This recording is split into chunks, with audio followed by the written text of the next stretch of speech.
아멘. 하나님의 말씀인 성경은 상징의 책입니다. 성령 하나님께서 이 성경에 기록된 사건, 인물, 지명 혹은 사물의 이름 하나하나에 깊은 의미를 부여해 놓으셨습니다.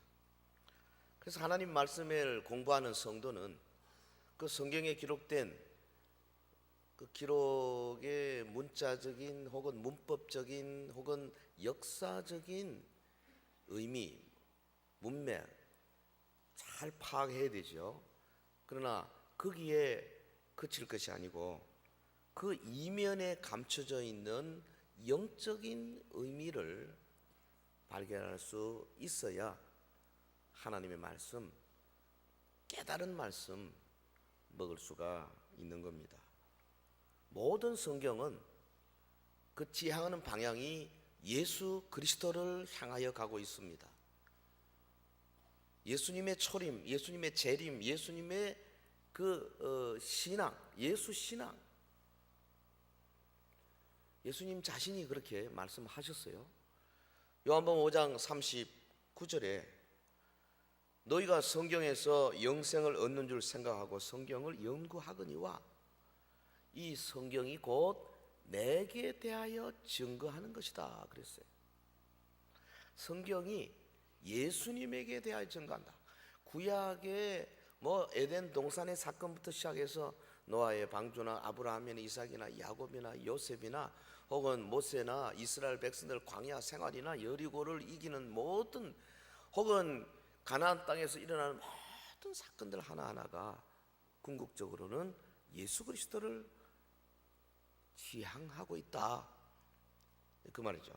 누가복음 24장 27절에는 부활하신 주님께서 엠마오로 내려가는 제자들에게 그렇게 말씀하셨어요. 이에 모세와 모든 선지자의 글로 시작하여 모든 성경에 쓴 바 자기에 관한 것을 자세히 설명하시니라. 성경은 예수님 이야기죠. 근데 그렇게 되기 위해서는 상징적인 기법을 사용하지 않고는 불가능하죠. 오늘은 이 떡에 관한 말씀을 생각하겠습니다. 엘리야의 떡. 사실 예수님은 자신을 가리켜서 생명의 떡이다 그렇게 말씀하셨어요. 나는 하늘로부터 내려온 산 떡이다. 떡이 어떻게 예수님이십니까? 성경에 보면 예수님을 상징하는 게 한 260, 70개 돼요. 반석도 예수님이에요. 이스라엘 백성들이 모세를 통해서 반석을 쳐서 물이 터져 나오고 마시고 한 그 반석이 바로 그리스도다. 사도 바울이 그랬습니다. 성전도 예수님이고 나무도 예수님이고 태양도 예수님이고 다 예수님을 향하여 가고 있습니다. 떡은 말할 것도 없죠. 출애굽한 이스라엘 백성들이 광야에서 40년 동안 먹었던 만나 예수님 이야기죠. 그들이 무교절에 누룩을 제하고 먹었던 누룩 없는 빵 무교병 예수님 이야기입니다. 예수께서 이적을 베풀어 많은 사람들을 먹이셨던 오병이어 오병이어와 비슷한 사건이 하나 더 있었죠. 몇 병이어입니까? 7병이어. 그때는 4,000명을 먹였어요. 오병이어는 그것도 가만히 들여다보면 상징인데 초림에 대한 이야기, 7병이어는 재림에 대한 이야기예요. 그 계절이 달라요. 안에 내용이 다르고 남는 광주리 숫자가 다르고 다 다릅니다. 근데 거기에 심오한 진리가 들어있는 거죠. 성만찬에서 예수님이 제자들과 함께 나누셨던 떡 이런 것들이 다 영적으로 같은 맥락에 있습니다. 떡의 궁극적인 의미는 생명의 주이신 예수님과 그분의 말씀입니다. 본문에는 엘리야 선지자와 떡에 관한 이 기적들이 아주 너무나 놀라운 기적들이 기록이 되어 있습니다. 오늘 말씀을 통해서 이 각 사건에서 보여주는 떡의 상징적인 의미를 살펴보고 이 말씀이 얼마나 중요하냐, 생명 있는 말씀을 왜 내가 먹어야 되느냐 하는 것들을 서로 여러분 마음속에 새기시기를 주의 이름으로 축원합니다. 첫 번째 사건이 뭐냐 하면 까마귀 사건. 까마귀가 가져온 떡. 오늘 본문 거기 17장에 잘 나와 있습니다. 이 열왕기상 17장, 18장, 19장은 선지자 엘리야에 관한 기사들이 꽤 긴데요. 열왕기 2장까지 있습니까? 그 전체 기사 가운데 소위 신학자들이 엘리야 내러티브 이렇게 이름 붙인 그 구절입니다. 일라이자 내러티브. 내러티브라는 말은 그 이야기, 담화 뭐 그런 거 아닙니까? 그 17, 18, 19장의 핵심 메시지는 뭐냐면 누가 진정한 생명의 공급자인가? 진정한 생명의 공급자가 누구냐? 여호와냐 바알이냐? 이 싸움입니다. 그래서 절정이 어디서 일어나느냐? 18장에 갈멜산 전투에서 일어납니다. 자, 오늘 본문 17장은 내용상 크게 세 부분으로 나누어지죠. 1절에서 7절까지는 악한 왕 아합을 향해서 선지자 엘리야가 가뭄을 선포합니다. 하늘에서 우로가 그치리라. 그리고는 엘리야가 저 그리 시냇가로 도피하는 그런 모습. 그리고 8절에서 16절까지는 이제 사르밧 지방에 간 엘리야, 그 엘리야를 공개한 과부 이야기. 그리고 24절까지는 엘리야가 이제 기도를 통해서 사르밧 과부의 아들을 다시 살리는 그런 장면이 기록되어 있습니다. 아사왕 제 38년에 북왕국의 오므리가 죽고 아합이 왕위에 올랐습니다. 자기 아내를 시돈 땅에 있는 저 이방 여자 이세벨 불러서 왕궁에 왕후로 불렀더니 이 여자가 자기 나라에서 유행하던 바알과 아세라들을 막 잔뜩 가져와가지고 온 북이스라엘을 바알 천지로 만들어 버린 거죠. 아합도 뭐 그게 따라서 등달아서 부인 따라서 그렇게 하나님을 잊어버리고. 그래서 성경이 뭐라 그러냐면 아합을 가리켜서 이전 이스라엘의 왕들보다 심히 하나님의 노를 격발한 자다 그렇게 표현했어요. 아주 악한 왕입니다. 가장 악한 왕입니다. 이런 면에서 아합을 종말의 적그리스도의 모형이다, 혹은 그 부인 이세벨을 종말의 음녀의 모형이다, 우리 그렇게 말할 수가 있습니다. 이런 아합이 북이스라엘을 통치하는 동안에 선지자 엘리야가 예언한 대로 무서운 가뭄이 왔어요. 그게 1절에 그랬지 않습니까? 내가 섬기는 이스라엘의 하나님 여호와께서 살아계심을 두고 맹세하노니 내 말이 없으면 수년 동안 비도 이슬도 있지 아니하리라. 3년 반이나 비는커녕 이슬도 내리지 않았습니다. 땅이 뭐 마르고 나중에는 막 쩍쩍 갈라졌습니다. 온 백성들이 막 먹을 것을 구하러 다닌다고 정신이 없습니다. 그런데 하나님의 사람 엘리야는 이 까마귀가 물어다 주는 떡을 먹고 연명할 수가 있었습니다. 하나님의 말씀대로 그리 시냇가로 가서 그 시냇물 쫄쫄쫄쫄 내려오는데 그 물하고 까마귀가 아침 저녁으로 가져다 주는 떡하고 이렇게 해서 이제 당분간 연명하고 있는 거죠. 이 성경을 보면요, 하루에 꼭 아침 저녁 두 끼만 이야기를 해요.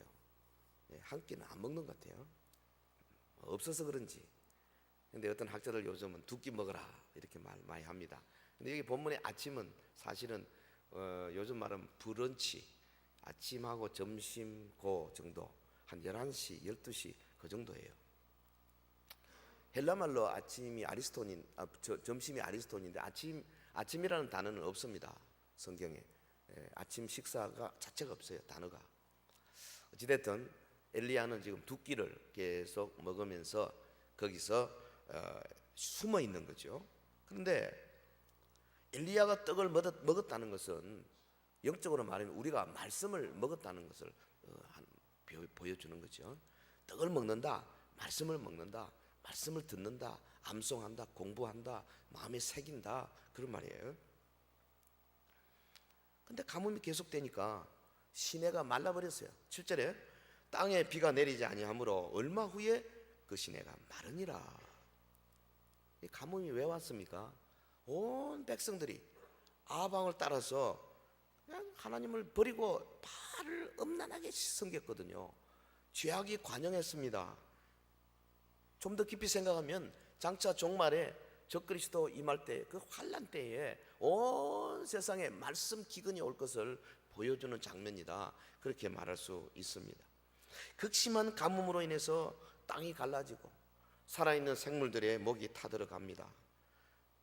그러다 보니까 그동안 선지자가 마셨던 시냇물까지 말라버렸어요. 이제 더 이상 거기 있을 수가 없습니다.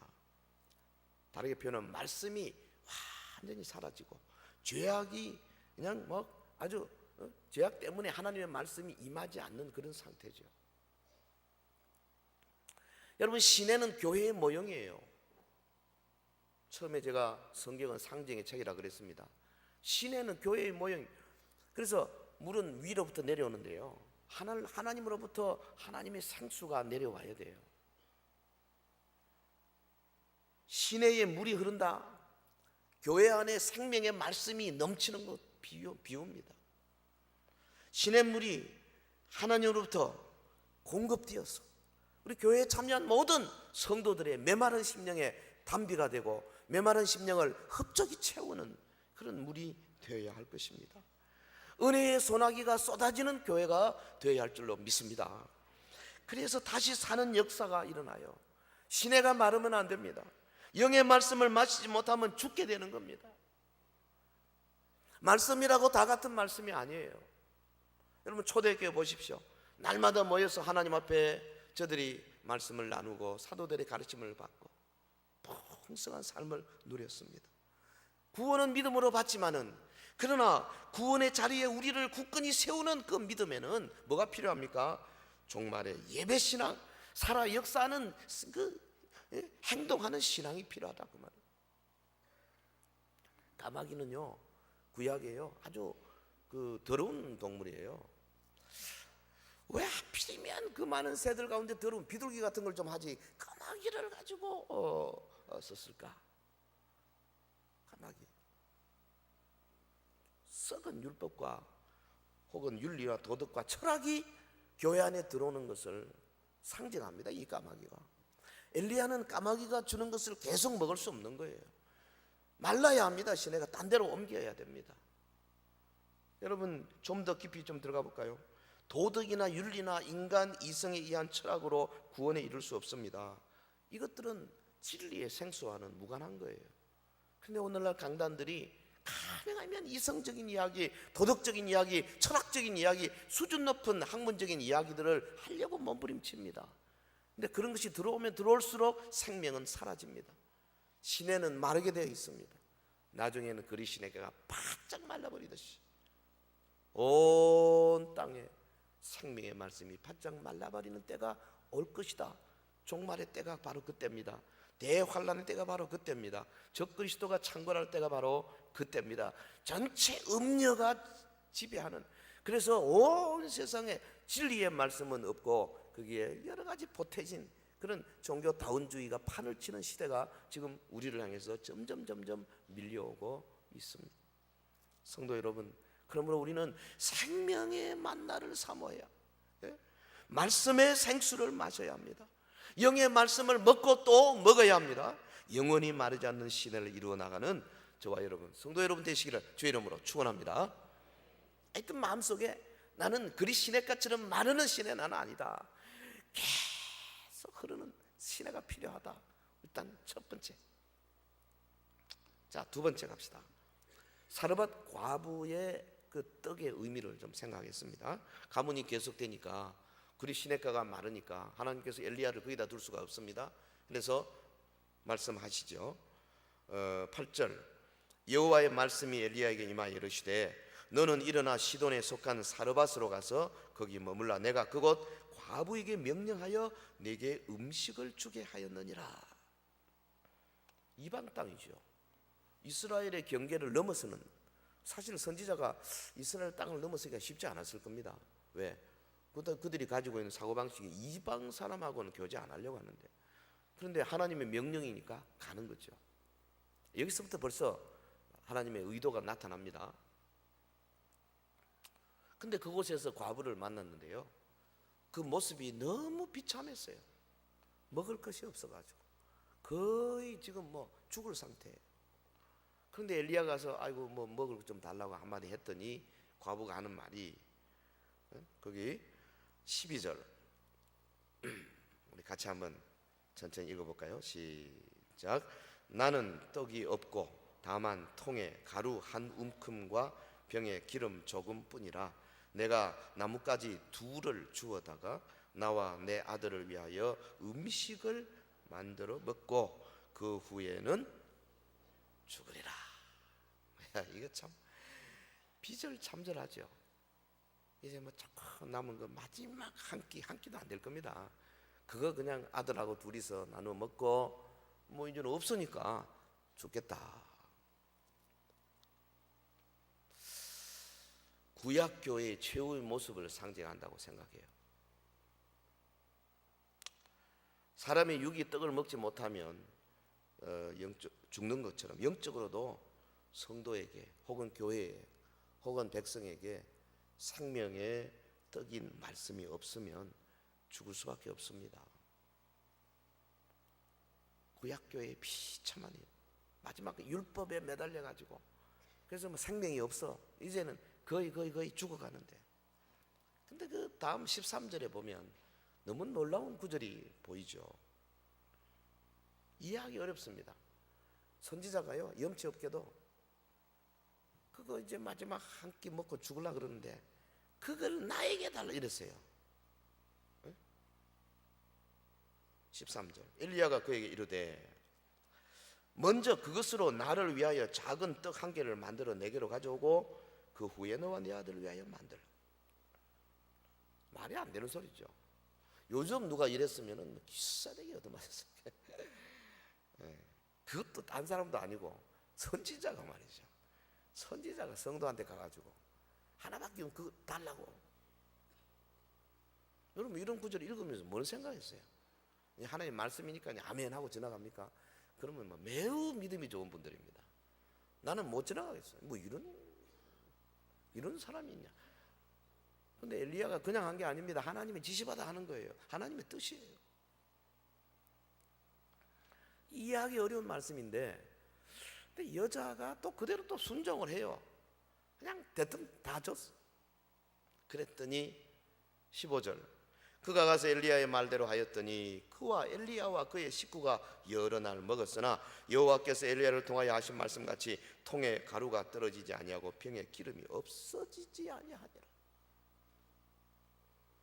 무슨 뜻입니까? 사르밧 과부와 선지자를 살리기 위하여 하나님께서 그냥 다른 방법을 해도 될 텐데 그 통에 가루와 기름이 끊어지지 아니하는, 이거는 엄청난 기적이거든. 창조의 기적이에요. 창조의 기적. 오늘날도 창조의 기적이 있을 수 있다? 없다? 어떻게 생각하십니까? 어떤 사람 그래요. 하나님이 태초에 창조 끝내고 쉬셨기 때문에 이제 더 이상 창조가 없다 그러시는데요. 하나님의 능력, 하나님의 그렇게 함부로 막 제한하면 안 됩니다. 주님이 하고 싶으면 하는 거죠. 창조의 기적 얼마든지 있어요. 오병이어가 창조의 기적 아니겠어요? 여러분 엘리사 선지자도 창조의 기적을 했어요. 오병이어까지는 안 그렇지만은 한 명도 못 먹을 걸 가지고 막 수십 명을 먹였어요. 지난번에 어떤 분이 그런 이야기 하대요. 그 남미의 어떤 분인가 이 손가락이 잘렸는데 없어요. 그냥 아예 없는데 기도 탁 하니까 손가락이 쫙 올라오더라고요. 손톱까지 생기더라는데 이거 믿을 수도 없고 안 믿을 수도 없고 직접 안 봐가지고. 근데 다양하게 말하더라고요. 창조의 기적. 없는 이빨도 올라온다는 거죠. 하나님이 하시고자 하면 하실 수 있다고 나는 믿어요. 아멘.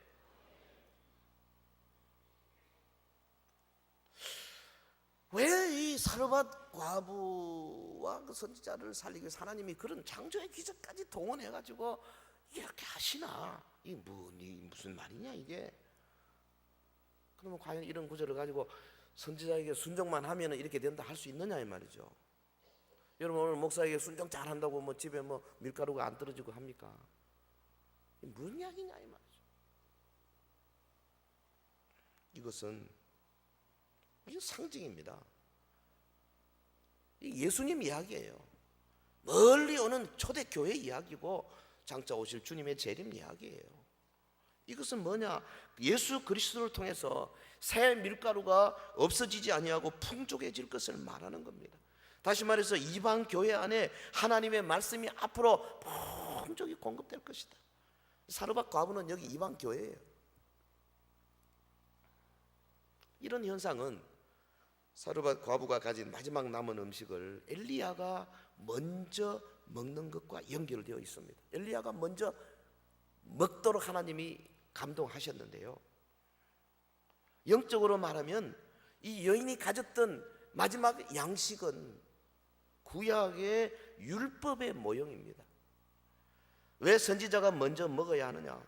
그것은 구약 선민인 이스라엘을 비참한 상태로 몰아간 이 율법, 그 율법만 먹고 있으면 죽게 될 뿐이지만은 하나님의 언약대로 오셔서 십자가에서 율법을 완성시키는 예수님을 믿음으로 새 생명을 얻게 되기 때문에 그렇습니다. 좀 더 나가면 사르밧 과부의 떡의 의미, 실로 놀라운 영적 의미가 여기 들어 있습니다. 여인이 가졌던 마지막 떡은 의문에 의해서 죽게 하는 율법의 떡입니다. 이를 먹고서는 결코 구원에 이를 수가 없습니다. 이제 예수님이 육신을 입고 오셔서 이 율법의 떡을 십자가에서 잡수셨다 그 말이죠. 십자가에서 율법을 해결하셨습니다. 그래서 그로 말미암아 이제부터 쏟아지는 것은 끊임없이 새 밀가루, 새 기름 막 쏟아지는 거죠.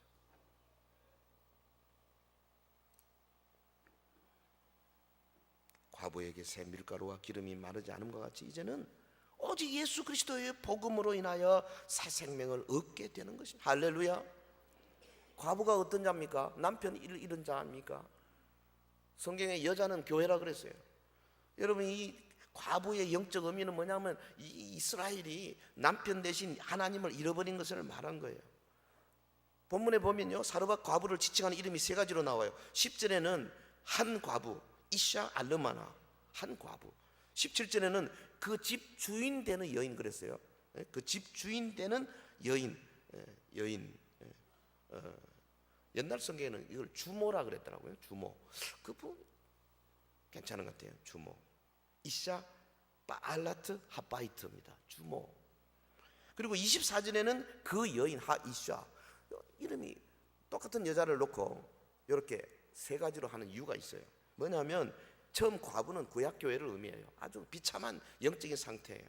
그런데 이제 그 주인 되는 여인이라는 호칭, 그 아이가 그 죽은 사건과 연결시킨 이름인데 이스라엘 포로 후의 상태를 상징하는 의미라고 생각합니다. 그리고 그 여인이라는 것은 아이가 다시 살아난, 그래서 초대교회의 모습, 성도들이 영적으로 다시 살아날 모습이 숨겨져 있어요. 하이샤 여자, 교회, 초대교회, 본교회입니다. 이게 여러분 예수님께서요 사르밧 과부에 관한 중요한 가르침을 누가복음에서 주셨어요. 이런 영적인 전체 의미를 가지고 예수님이 마음에 딱 가지시고 말씀하신 것이 아닌가. 잘 보십시오. 누가복음 4장 25절, 내가 참으로 너에게 이르노니 엘리야 시대에 하늘이 3년 6개월 동안 닫혀 온 땅에 큰 흉년이 들었을 때에 이스라엘에 많은 과부가 있었으되 엘리야가 그중 한 사람에게도 보내심을 받지 않고 오직 시돈 땅에 있는 사렙다의 한 과부에게 뿐이었으며. 사렙다, 사르밧 같은 겁니다. 사렙다가 좀 크고 사르밧이 좀 작겠죠. 이스라엘에 많은 과부가 있었지만은 그 중에 이방 여자, 이 사르밧 이 여인밖에 없었다. 이게 벌써 이방 교회를 말하는 거예요. 사르밧에게만 보냄을 받았다는 것은 이 과부 한 사람에게만 구원이 임했다는 겁니다. 이것은 이방 여인인 이 과부만이 엘리야를 알아보았다는 것입니다. 영적으로 말한다면 예수 그리스도를 알아본 것은 오직 신약 교회뿐이었어요. 유대인들이 아니었어요. 과부의 의미입니다. 생명의 떡을 충만히 먹으면 초대교회만이 주님을 알아보고 영접했다. 이스라엘에 많은 자기 백성들이 있었지만은 그러나 예수 그리스도를 믿는 이 초대교회 성도들만이 주님을 알아봤다. 여러분, 사르밧 과부의 집에 새 기름과 새 밀가루가 끊이지 않았어요. 16절 여호와께서 엘리야를 통하여 하신 말씀같이 통에 가루가 떨어지지 아니하고 병에 기름이 없어지지 아니하니라.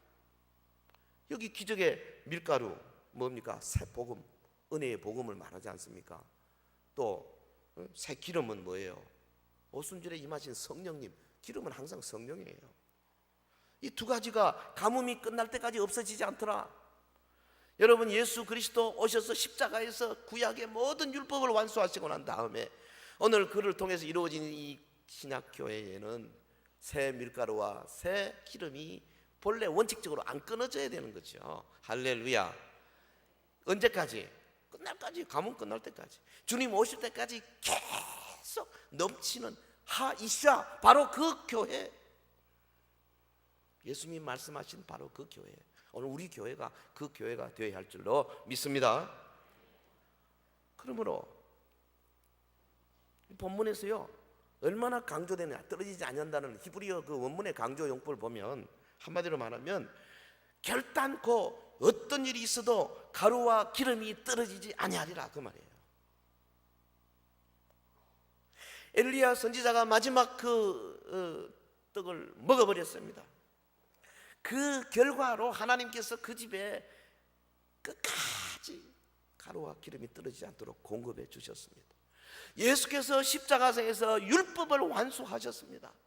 그 결과로 생긴 초대교회, 신약교회는 주님 오시는 그날까지 밀가루와 기름이 떨어지지 않냐고 계속해서 충만해지는 것이 본래 교회의 모습이다, 그 말. 할렐루야. 여러분, 적어도 하루 두 끼는 잡수셔야 돼요. 떡 먹어야 돼요. 교회를 통해서 은혜의 말씀을 받아야 된다, 그 말이죠. 사르밧 과부에게 임한 마르지 않는 축복은 신약교회를 지켜주신 축복입니다.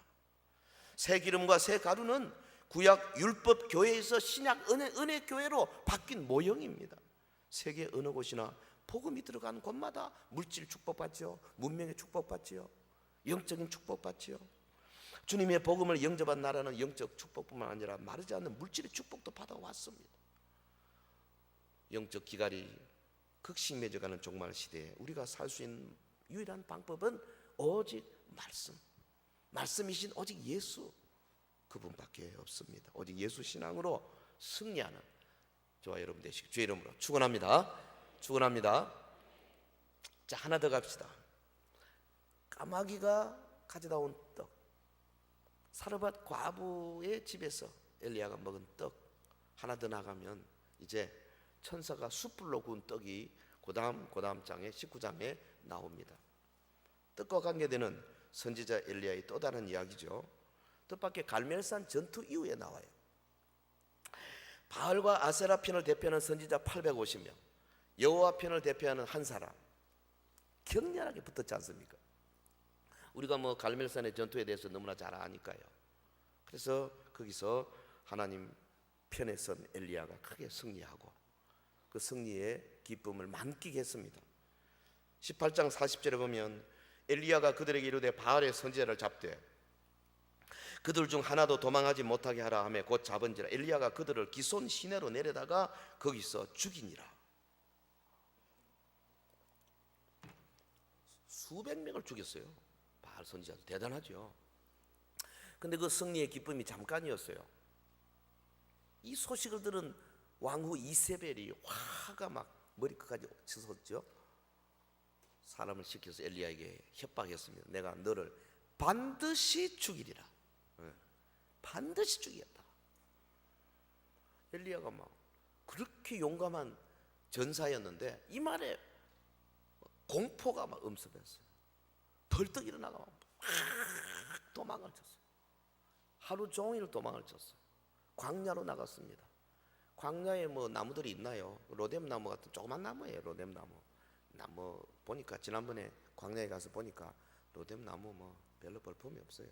그래도 비가 안 오고 물이 없으니까 그런 나무가 사는 거죠. 이제 그 밑에 들어 누워서 죽기를 청하는 거죠. 여호와여, 됐습니다. 이제 나마 죽겠습니다. 아이고, 한많은 세상 갑니다. 이게 하나님의 선지자가 할 짓이 아닙니다. 요즘 말하자면 거의 우울증 걸린 거예요. 그런데 처량한 모습으로 잠이던 엘리야에게 하나님이 천사를 보내시지 않습니까? 엘리야에게 숯불로 구운 떡을 먹게 하는 장면, 19장 5절 이하에 보면 로뎀 나무 아래에 누워 자더니 천사가 그를 어루만지며 그에게 이르되 일어나서 먹으라 하는지라. 본즉 머리맡에 숯불에 구운 떡과 한 병 물이 있더라. 그래서 예, 먹고 마시고 그까지 좋았는데 다시 누웠더니 그랬어요. 다시 누웠더니 여호와의 천사가 또다시 와서 어루만지며 이르되 일어나 먹으라. 네가 갈 길을 다 가지 못할 가노라 하는지라. 그 본문의 말씀을 보통 우리가 해석할 때 뭐 하나님의 종은 참 어려움을 당할 때 하나님이 그래도 천사를 보내시기도 하고 위로하고 먹을 것도 공급하시고 다 공급하신다, 이 정도 그냥 보통 하잖아요. 근데 그 더 깊은 뜻이 있다 그 말이죠. 상징적인 뜻이 있어요. 이 숯불은 성령의 불입니다. 숯불에 구운 떡이라고 성경에 명확하게 이렇게 단어를 쓰는 이유가 있다 그 말이에요. 숯불, 성령의 불이에요. 천사는요 엘리야를 위해서 떡을 구워주는데, 그러니까 숯불에 구워준 떡은 다른 말로 하면 성령으로 조명된 말씀이죠. 떡을 불에 구우면요 단단해지지 않습니까? 그래서 사실 연단으로 인해서 단단한 말씀이 되는 거예요. 단단한 떡은 누구를 주느냐? 장성한 자를 위해서 준다 그랬어요. 아이들은요 우유 주고 요구르트 주고 뭐 이유식 주고 이러면 되지만 어른들이 이유식이나 먹고 우유나 먹고 있으면 힘 못 씁니다. 단단한 거 씹어 먹고, 고기도 그렇지 않습니까? 이가 안 좋으신 분은 할 수 없지만 전반적으로 보면 그래도 각각 씹는 맛으로 이게 먹잖아요. 그게 또 몸에 좋습니다. 철분이나 칼슘이나 이런 거 섭취하기 위해서. 말씀도 마찬가지예요. 단단한 떡, 단단한 말씀, 이거 먹었으면 이제 힘내어서 길을 가야 될 텐데, 6절에 이에 먹고 마시고 다시 누웠더니. 여러분, 단단한 하나님의 말씀을 먹고 다시 잠자는 신앙 가지면 안 됩니다. 이 엘리야가 지금 잘못한 거예요.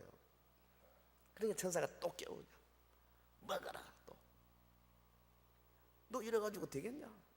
일어나서 가야지 호렙산까지. 엘리야가 다시 깨서 이제 먹습니다. 그제서야 새 힘을 얻어서 그 다음 구절 보면 40주야를 달려서 호렙산에 도착했다 그랬어요. 이 숯불에 구운 떡을 먹었다는 것은 요즘 말로 표현하면 주의 종을 통해서 주어진 단단한 생명의 말씀을 먹는 것과 같습니다. 성도는 단단한 하나님의 말씀을 먹을 줄 알아야 됩니다. 아멘. 아멘. 맨날 우유만 잡수시려고 하지 마세요. 예수 믿고 복 받고, 예수 믿고 병 낫고, 예수 믿고 천국 가고, 내 안에 기쁨만 있고. 과연 안 그렇거든요. 예수 제대로 믿으면 여러분 회사에서 진급하기 어렵습니다. 예수 제대로 믿으면 친구 사귀기 어렵습니다. 예수 제대로 믿으면 돈 벌기 어렵습니다. 예수 제대로 믿으면 권세 잡기 어렵습니다. 한나라당 민주당 가가지고 예수 제대로 믿어보세요. 제대로 무슨 당에서 높은 사람 될 수 있는가? 저는 볼 때 거의 불가능하다고 생각합니다. 왜? 사탄적인 조직이 가득 깔려져 있기 때문에 그렇습니다. 저도 직장생활 6-7년 해봤는데요, 은혜 받기 전에는 별로 몰랐어요. 정말 편하고 좋았고 마음껏 은혜 받고 나니까 고통이 오기 시작하는데요, 이건 옆 부서와 대화도 안 되고요, 위에 결제 받기도 힘들고요, 보통 어려움이 아니더라고요. 은혜 받고 정말 성실하게 직장생활 할 수 있는가? 그때 많이 고민한 적이 있어요. 그런데 내 힘으로는 안 되더라고. 하지만 그냥 믿음으로 순종을 하니까 하나님께서 내 상상할 수 있는 바깥 영역에서부터 찾아오는 놀라운 도우심과 보호하심이 있더라고요. 할렐루야. 사실 우리가 하나님 만나려면요, 기적을 봐야 돼요. 성경은요, 온통 기적을 통해서 하나님의 속성을 보여주세요. 여러분, 에덴 동산에서부터 기적이 시작됐잖아요. 예? 다 기적의 연속이에요. 아브라함 기적 아니고는 하나님 알지 못했어요. 여러분, 뭐 요셉도 그렇고요. 모세 보십시오. 기적 통해서 주님이 어떤 분인가 알 수 있어요. 이스라엘 백성들이 기적을 통해서 만나를 통해서 날마다 주님이 일용할 양 주시는 걸 알고 생수를 바위에서 터지는 그 생수를 보고 하나님이 생수의 근원인 줄 알게 되잖아요. 여리고성을 돌 때 하나님이 무너뜨려주는 기적을 통해서 영광의 하나님, 능력의 하나님을 알게 되는 거예요. 여러분, 기적 아니고는 하나님 알 길이 없어요. 오늘 우리 신앙생활도 우리 삶 속에 새 밀가루와 새 기름이 쏟아지는 기적 아니고는 주님을 체험할 길이 없는 줄로 믿습니다. 기적.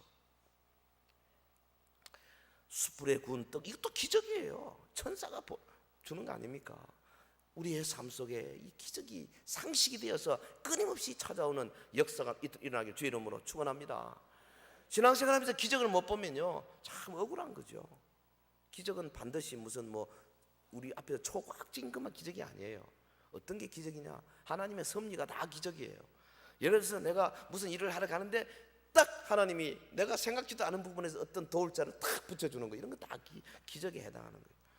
갑자기 전화가 오고 만나게 되고 갑자기 역사가 일어나고 다 이 기적이에요. 주님은 우리를 그렇게 이끌어 가십니다. 그래서 그리 시냇가로 숨겨서 거기 흘러내리는 시냇물을 먹은 것도 기적이에요. 까마귀가 날아다 주는 것도 물론 기적이지만은, 여러분, 사르밧 과부를 만난 것도 기적이에요. 밀가루와 기름이 끊이지 않는 것은 사실은 신약 교회에 예수 그리스도를 말미암아 성령의 생수가 끊이지 않은 것을 보여주려고 하시는 하나님의 의도죠. 성도 여러분, 우리는 엘리야 선지자의 영적 전투의 현장에서 떡과 관련된 세 가지를 살펴보았습니다. 그가 그리 시냇가에 숨었을 때 하나님은 까마귀를 동원하여 그에게 떡을 공급하셨는데요, 근데 그 잠깐이었어요. 왜? 벌써 까마귀로부터 시작하는 겁니다. 까마귀, 더러운 동물입니다. 하나님의 율법 갖고는 안 돼요. 그리 시냇가는 말라야 됩니다. 또 다른 생명이 필요하다, 그 말이죠. 사르밧 과부에게로 갔습니다. 거기서 기적의 떡으로 오랜 가뭄의 터널을 안전하게 지낼 수 있었습니다. 그리고 갈멜산의 격렬한 전투 후유증에 시달리고 있는 엘리야가 천사가 구워준 떡을 먹고 힘을 얻어서 40주야를 달려 하나님의 산 호렙까지 도착할 수 있었고, 거기서 하나님의 음성을 들었던 거 아닙니까? 여러분, 말씀이 중요합니다. 우리의 삶의 생명의 말씀이신 예수님이 무엇보다 최우선이 되어야 합니다. 그분을 통해서 새 밀가루와 새 기름이 쏟아져 나오는 그런 신앙생활이 되어져야 합니다. 교회를 통해서 새 밀가루와 새 기름이 쏟아지게 돼 있어요. 여러분, 사르밧 과부, 그리고 엘리야, 그리고 하나님의 순종, 이것이 종합적으로 교회를 의미하는 거예요.